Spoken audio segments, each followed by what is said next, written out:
header. But Gerrard! You beauty! What a head, son! What a head! Hello and welcome back to Onto the Ball. I'm your host, Scott Nichol, and I'm joined as always by Travis Morgan. We're going to go through the weekend's game yesterday, Manchester United 3, Leicester 0.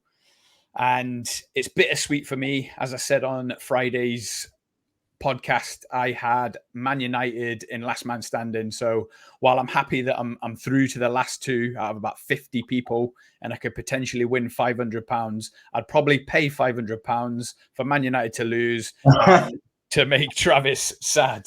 I'm good. I got my prediction wrong. I always keep forgetting that we keep clean sheets. I should have just always go nil all the time. Do you know what I mean? I went 3-1, didn't I? But you know, it happens. But yeah, listen, the game, I watched it. I was a little bit hungover, so I had a day of football on the couch. Yeah. And the day was bliss. Leicester, they started like a steam train. And it was like when they come to Anfield and played Liverpool, they actually did take the lead in that game. And if it wasn't for two soft own goals from that Voot face, we might have been on the end of a hammering. But they started again yesterday for the first 20, 25 minutes. It was all Leicester. Yeah. David De Gea, is he back to his best? He looked it to me, certainly from that Gordon Banks type save. And then Rashford just does what Rashford does at the minute. Sadio Rashford, you must be delighted with him. But yeah, another 3 points, 3-0, clean sheet. You're in a title race. Well, yeah, I mean, like I said, the team's sort of picking itself. And like you said, we didn't make the best start in the game at all. It was all Leicester for the first 20, 25 minutes. And I thought, how were they not ahead in the game? I don't know. Like you said, some of the saves from De Gea were unbelievable, especially the first one, because it's sort of a reaction save. The second one was very impressive as well, but I think he could have done a little bit better with the header. But the first save was unbelievable. And I was just like relieved to be sort of still at 0-0 at the time. But I think the goal is interesting because Bruno's been playing on this right-hand side and we've gone Weghorst in the 10 because of his pressing abilities. But the way Bruno sort of adapted to that role on the right-hand side has been really impressive. His delivery has been unbelievable. Crosses, outside of the foot passes. He's got a really good range of passing. It sort of suits him in a way. Like, because over the last 12 to 14 months, he's given the ball away a lot. I know he's a creative player and creative players do give the ball away, but in central areas, when it breaks down, it's not cost us as much as if he's on the right-hand side. And it was a really impressive pass. And like you said, Rashford clean through and goal steadied himself. He's not going to miss with the form he's in. But we were lucky to go into in at half time at 1-0. And we had to make changes and Ten Hag did. And as soon as Sancho came on, sort of sparked us into life. He was linking up with players very well. In all fairness, in the second half, we blew them away. We were pretty comfortable. I think at 2-0, I think that knocked the stuffing out of Leicester. I don't think they had anything in the second half, to be honest. I don't think they had any sort of belief that they felt they could get back into the game. And we were playing some really good football. And what I like about this season is, like you said, at 2-0 now, you don't ever feel like the opposition are going to come back into the game now. Even without Casemiro again, Sabitzer is sort of like improving game by game, minute by minute. And we were comfortable. So again, I'm really, really, really pleased. I think it was important. We won that game as well with City dropping to keep on their coattails. And all we can do, excuse me, is just keep winning. That's all we can do.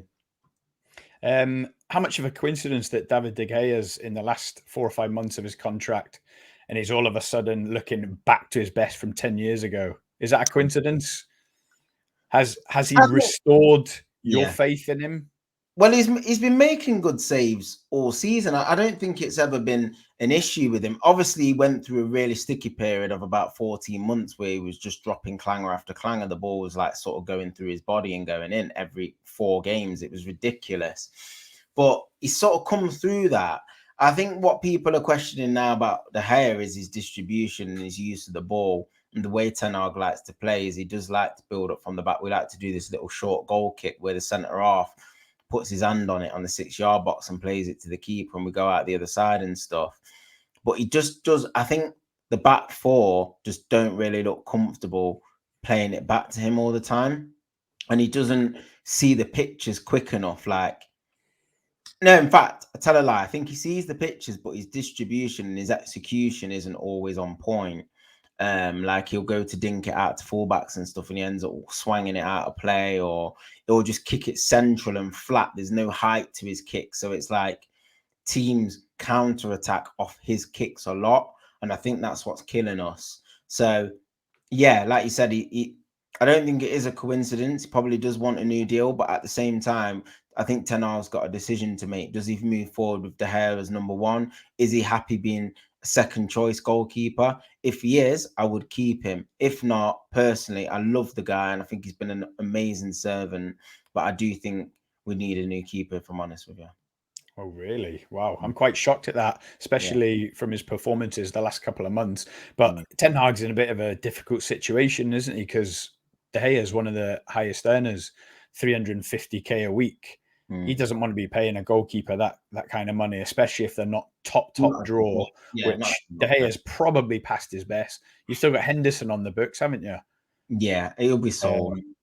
Yeah, he'll be sold. And then I seen today you're being linked with a Leeds keeper. Is it Meslier? Meslier, yeah. And we've been linked with Raya as well from Brentford, who's a really, really good keeper distribution-wise, and he's top draw. So I think he's got a 30 million price tag as well. So in the summer, I think he'll be very sought after. Whoever gets him is getting a top keeper, to be fair. And I think we do need one. We do. I think we do need one.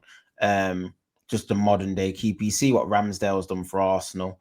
It's not that Martinez wasn't a good keeper, but Ramsdale's distribution just allows Arsenal to be able to just play out the back and build up attacks. And I think we need a keeper with that ilk. Alisson, again, does it at Liverpool. And Edison, brilliant with his feet. And you don't want them necessarily to be better with the feet, but it's just so important for teams that want to play out the back like we do. Let's just get straight on to Starboy. Who is Starboy to you? You're talking about Garnacho, because it's Rashford now. Yeah. How old is Rashford? 25. 25. Wow.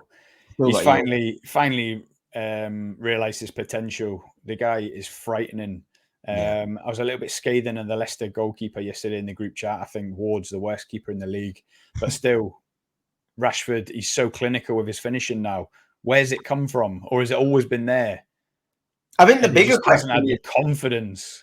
I think what the bigger question is where's his best position? And I still don't know, because he's such a threat in behind. You think, oh, he's a centre forward with the way he finishes. But then, like, when he plays against opposition that want to sort of feel him and go tight and stuff like that, he's a little bit less effective. Like, it's just the timing of his runs are impeccable. Like the second goal, you can't actually defend that. Do you know what I mean? You can't actually defend that because he's already off. Like, he knows 2 steps ahead. Before Freddie even receives the ball, he's running. Do you know what I mean? So as a fullback, you're trying to keep in line with where your centre halves are, because Leicester's line was quite high for that goal. Obviously, they're pushing up.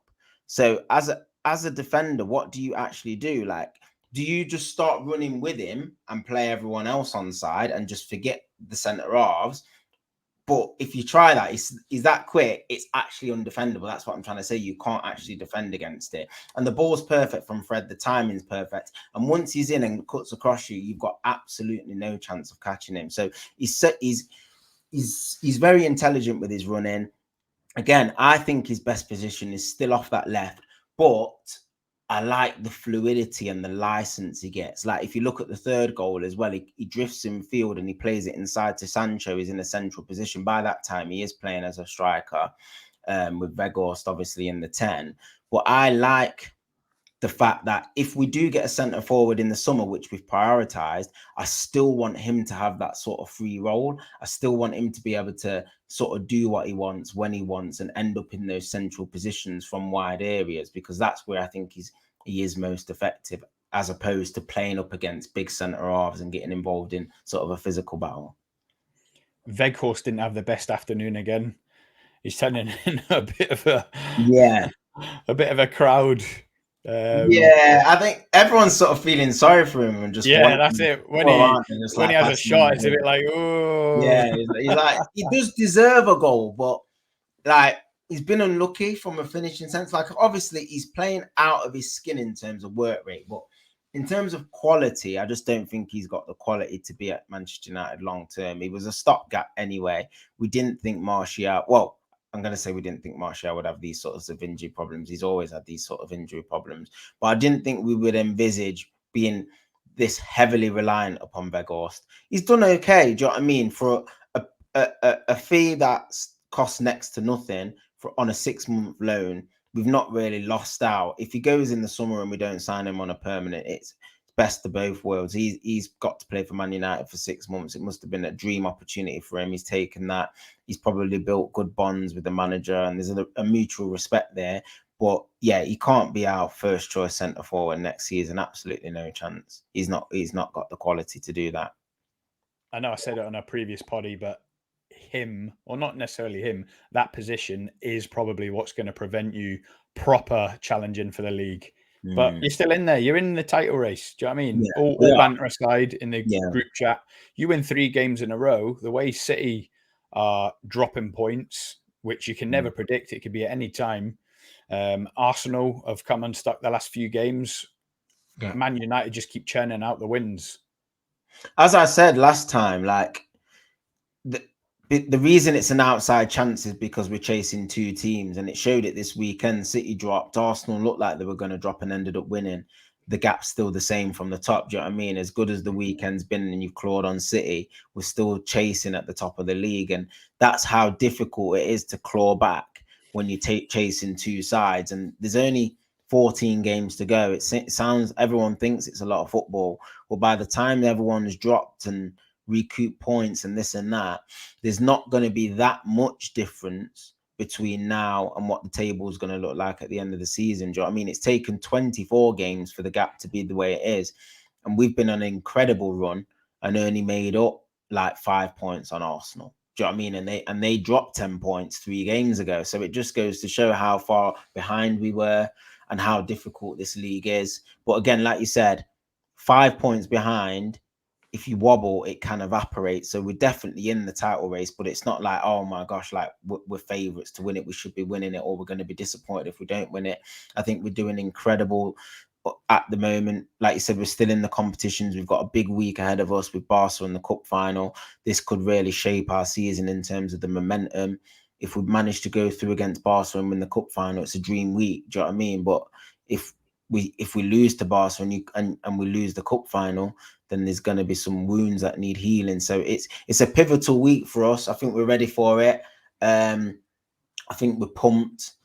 The Barca game's at home, which is an advantage. Like you said, we ain't got to travel back from Barca. So I think we'll make a few changes again. And he'll want to win that, because the mentality the squad's got at the moment is that we want to win every game. So I don't think we're going to be prioritizing fixtures just yet. And we'll go from there on Thursday. You can't even call what kind of side he'll try to line up with on Thursday night, and then also for the cup final on the Sunday. Yeah, it could be any players from a I'd like to players see a 15, couple of 16, injuries. 17. I would like to see a couple of injuries back on Thursday. Obviously, Martial's been out a while. Anthony's been out a while now from that incident against Palace when he got put into the advertising board.